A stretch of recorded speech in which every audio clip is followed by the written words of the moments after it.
Assalamualaikum warahmatullahi wabarakatuh. Perkenalkan, nama saya Alfia. Saya adalah mahasiswa PPG dalam jabatan di Universitas Pendidikan Indonesia.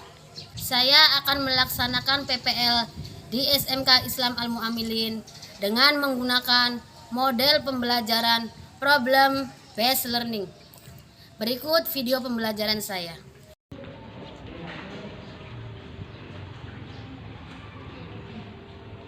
Assalamualaikum. Waalaikumsalam.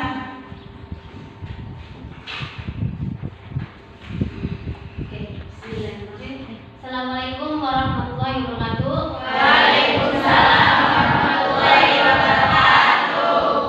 Selamat pagi anak-anak. Pagi. Selamat pagi. Sudah siap mengikuti pembelajaran hari ini? Siap. Pelajaran apa kita sekarang? Sejarah. Sudah siap? Siap. Oke, sebelum kita mulai ke pembelajaran, silakan dicek terlebih dahulu di sekeliling kalian masih ada sampah atau tidak. Kalau masih ada, silakan dibersihkan. Oke, udah ya. Kedua kelas, dipimpin doa dulu. Sebelum belajar, mari kita berdoa. Berdoa mulai.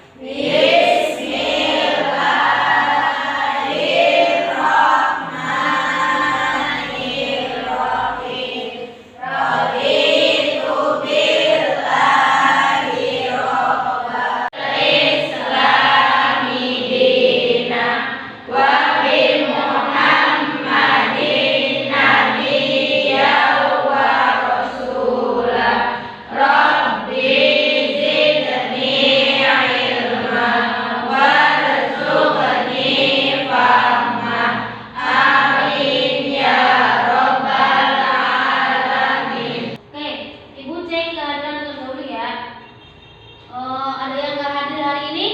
Ada Bu. Siapa? Makan duri. Oh, Rahman apa Kak? Sakit. Sakit. Ada lagi yang nggak berangkat hari ini? Ada Bu. Siapa? Lisna. Lisna kenapa Lisna? Tadi ada acara keluarga. Oh, keperluan keluarga. Oke. Untuk yang sakit, kita doakan semoga secepatnya diberi kesembuhan oleh Allah Subhanahu Wa Taala. Bisa berkumpul kembali dengan kita di sini mengikuti pembelajaran ya. Oke, sekarang kita masuk ke materi. Materi kita hari ini yaitu kita belajar tentang konsep dasar sejarah. Adapun tujuan dari pembelajaran tentang konsep dasar sejarah yaitu yang pertama, memahami pengertian sejarah. Yang kedua, memahami konsep berpikir kronologis, diakronik, dan sinkronik dalam sejarah. Dan yang ketiga, memahami manfaat sejarah. Ya, nanti tujuannya itu. Nah, sebelum kita lanjut ke pembelajaran, Ibu ada pertanyaan. Apa yang kamu ketahui tentang pengertian sejarah? Ya, Nadia? Masa lampau. Masa lampau. Ada lagi? Ya, Mediana? Museum. Museum. Oke. Pertanyaan kedua. Sebutkan peristiwa sejarah yang kamu ketahui. Wati. Proklamasi Peristiwa kemerdekaan ya, Indonesia. peristiwa proklamasi kemerdekaan Indonesia. Ada lagi? Ya, Muslia. Peristiwa G30 SKKI. Ya, peristiwa G30 SPKI. Nah, kita simpan dulu jawabannya ya. Ya, Bu. Ya. Konsep dasar sejarah. Dalam konsep ini nanti kita akan mempelajari tentang yang pertama, pengertian dari sejarah. Yang kedua, konsep manusia, ruang dan waktu. Yang ketiga, konsep diakronik dan sinkronik dalam sejarah. Secara etimologi atau asal-usul kata sejarah, yaitu berasal dari bahasa Arab syajaratun, yang artinya pohon.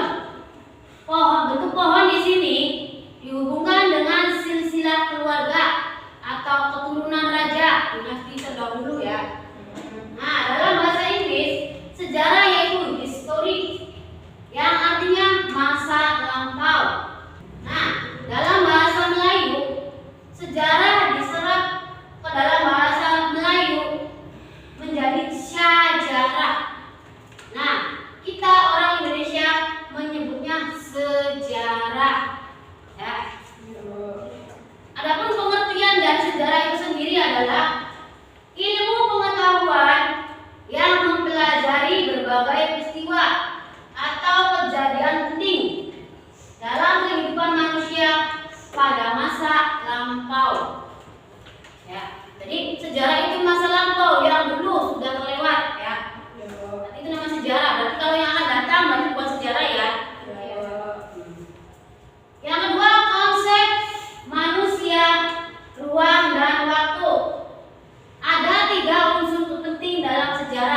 Yang pertama yaitu manusia.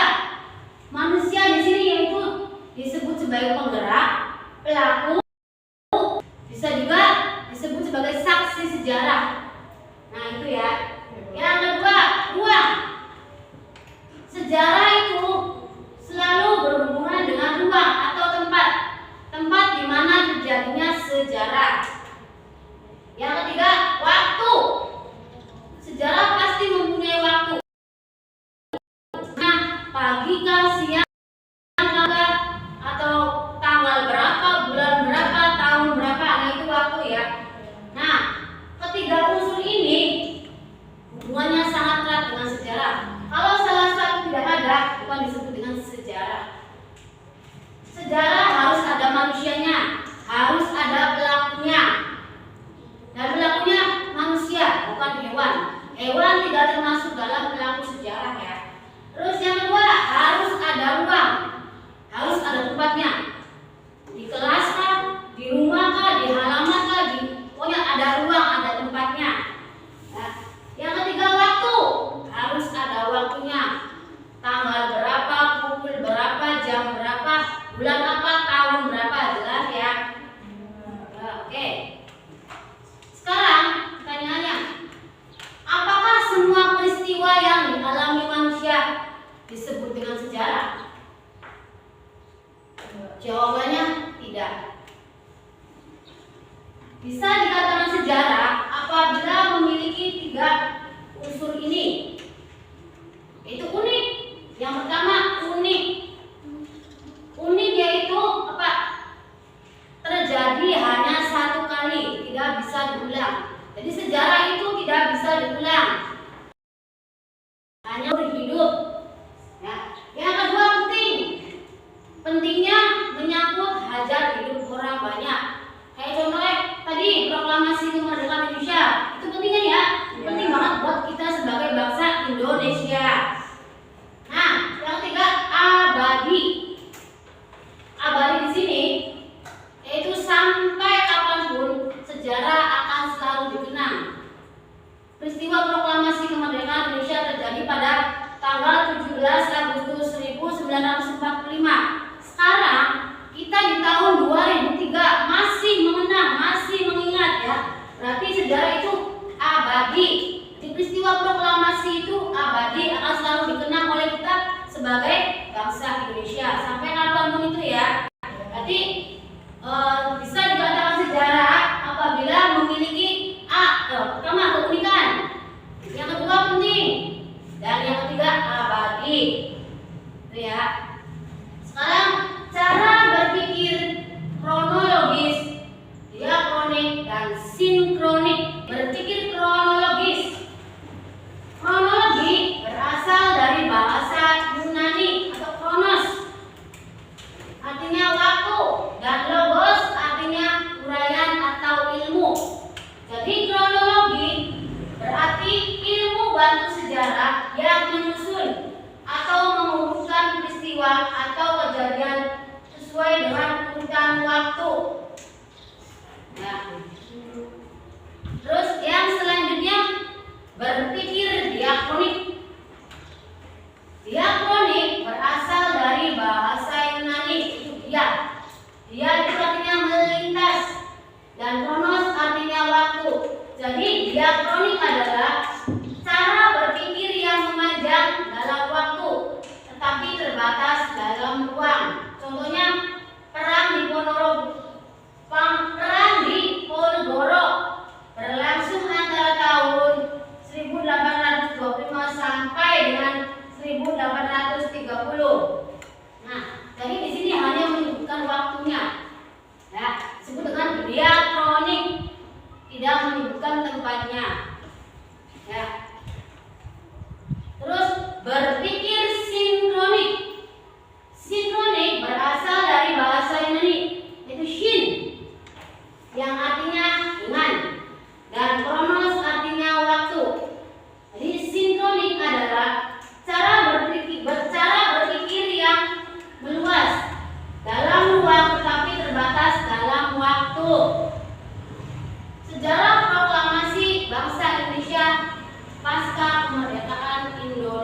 Di sini tidak menunjukkan waktu kan ya. Nah itu bedanya diakronik dan sinkronik. Kalau diakronik terbatas oleh ruang.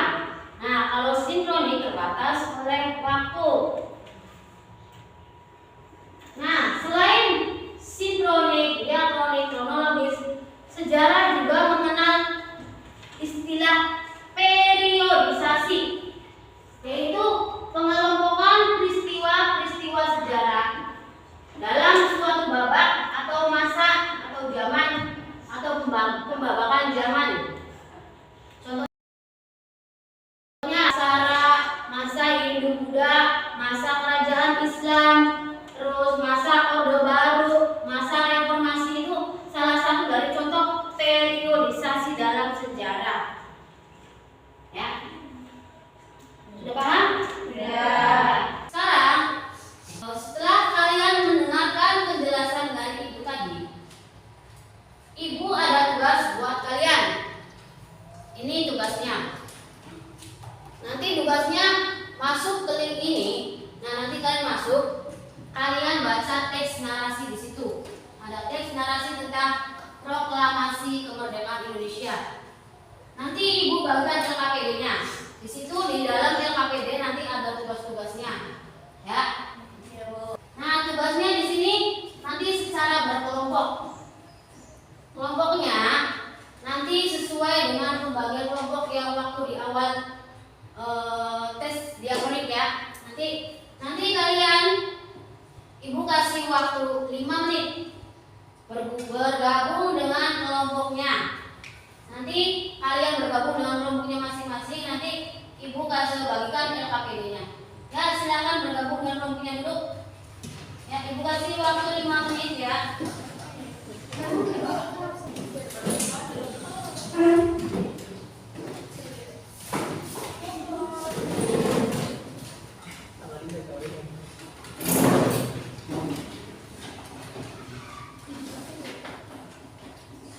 Di dalam LKPD ini kalian ditugaskan untuk yang pertama menganalisis manusia, subjek dan objek dalam sejarah yang terdapat dalam narasi teks proklamasi yang tadi ibu bagikan linknya ya. Terus yang kedua menganalisis peristiwa sejarah secara diakronik maupun sinkronik. Dan yang ketiga menganalisis sejarah dalam dimensi masa lalu, masa kini, dan masa depan. Silakan kalian kerjakan di LKPD-nya. Oh iya, nanti hasil analisis kalian disalin ke sini, di sini, di lembar ini, ke sini. Nanti buat bahan presentasi di depan. Ya, ya. Nih.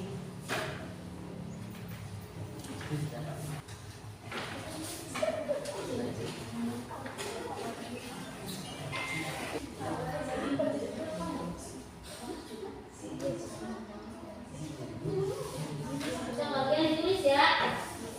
Aktif.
Assalamualaikum warahmatullahi wabarakatuh. Waalaikumsalam warahmatullahi wabarakatuh. Kami dari kelompok 2 akan mempresentasikan hasil analisis kelompok kami tentang unsur manusia, ruang, dan waktu.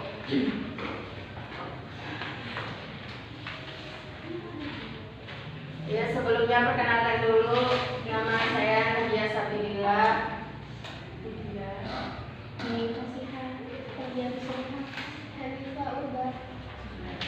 Di sini ada 3 poin hasil dari analisis kami. Yang pertama, identifikasi unsur-unsur sejarah yang terdapat. Unsur sejarah waktu. 1. Tanggal 6 Agustus 1945 sebuah bom atom. 2. Tanggal 9 Agustus 1945 bom atom kedua.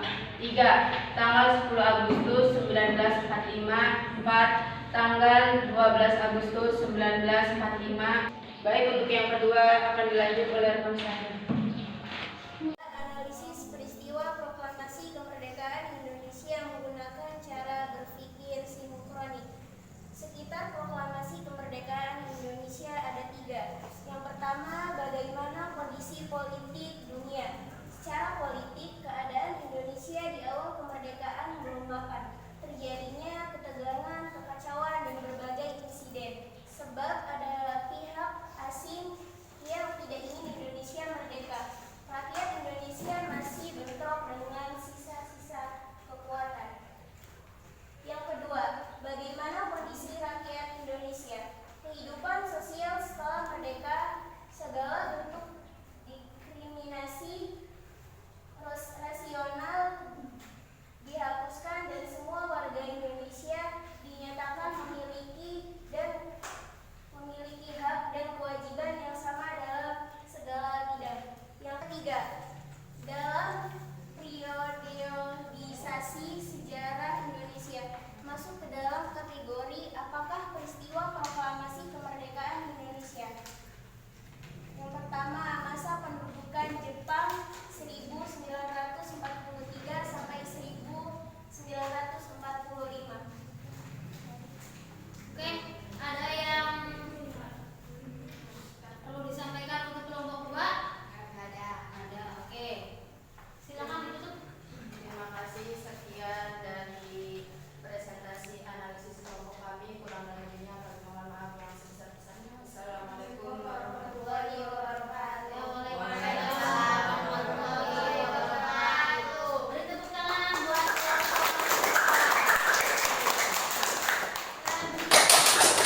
selanjutnya kelompok 3. Ayo kelompok 3 yang udah selesai.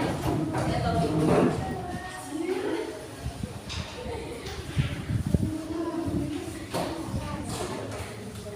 Assalamualaikum warahmatullahi wabarakatuh. Waalaikumsalam warahmatullahi wabarakatuh. Dari kelompok 3 akan mempresentasikan hasil analisis kami tentang unsur manusia, ruang, dan waktu yang terdapat pada narasi proklamasi kemerdekaan Indonesia. Nama saya Lukman dan anggota saya Adam Parofawati. Identifikasi unsur-unsur sejarah yang terdapat pada bacaan. Unsur sejarah waktu. 1. Tanggal 6 Agustus 1945 sebuah bom atom. Nomor 2. Tanggal 9 Agustus 1945 bom atom kedua. Tanggal 3 tanggal 10 Agustus 1945. 4. Tanggal 12 Agustus 1945. Tanggal 5 tanggal 14 Agustus 1945 Jepang secara resmi menyerah pada sekutu. 6. Hari Jumat pukul 11:30 tanggal 17 Agustus 1945 pembacaan teks proklamasi. Ruang. Hiroshima Jepang, Nagasaki Jepang. 3. Dallas Vietnam. 4. Jakarta Indonesia. 5. Transa Depok. 6. Jalan Pegasan Tempur nomor 56 Jakarta Barat. Ya. Menurut kalian presentasi dari kelompok berapa? Kelompok 3 Ada yang bisa itu menyimpulkan? Ya, ulang gimana? Yang saya ulang dari kelompok 1, menurut kelompok kami, unsur manusia disampaikan oleh kelompok 3 kurang lengkap. Ya, gimana? Karena unsur manusia pada narasi ada banyak, diantaranya Sultan Syahrir, Bukana, Darwis, orang tua, orang muda, dan masih banyak lainnya. Nah, oke. Tadi dari kelompok berapa? 1 mengatakan bahwa presentasi dari kelompok 3 ini kurang lengkap katanya. Katanya unsur manusianya kurang lengkap. Katanya ada banyak unsur manusia di situ. Tapi di sini kelompok 3 mencantumkannya cuma 3. Apa benar di dalam teks ada banyak unsur manusianya? Ya, benar ya, salah ya. Ya, oke. Oke, nanti diperbaiki ya. Ya. Udah, silakan ditutup. Sekian presentasi dari kelompok kami, kurang lebihnya mohon maaf. Assalamualaikum warahmatullahi wabarakatuh. Waalaikumsalam warahmatullahi wabarakatuh. Tepuk tangan buat kelompok 2. Oke, setelah tadi kalian mempelajari tentang konsep dasar sejarah, kira-kira dari proses pembelajaran tadi, apakah kesimpulan dari pembelajaran kita tadi? Ada yang menyimpulkan? Ulang, ya berdiri ulang. Kesimpulan pembelajaran kita hari ini adalah 1. Mengetahui pengertian sejarah. 2. Terdapat 3 unsur sejarah yaitu manusia, ruang, dan waktu. 3. Tidak semua peristiwa yang dialami manusia bisa disebut sejarah. 4. Cara berpikir diakronik dan sinkronik. Ya, itu ya. Pembelajarannya gimana?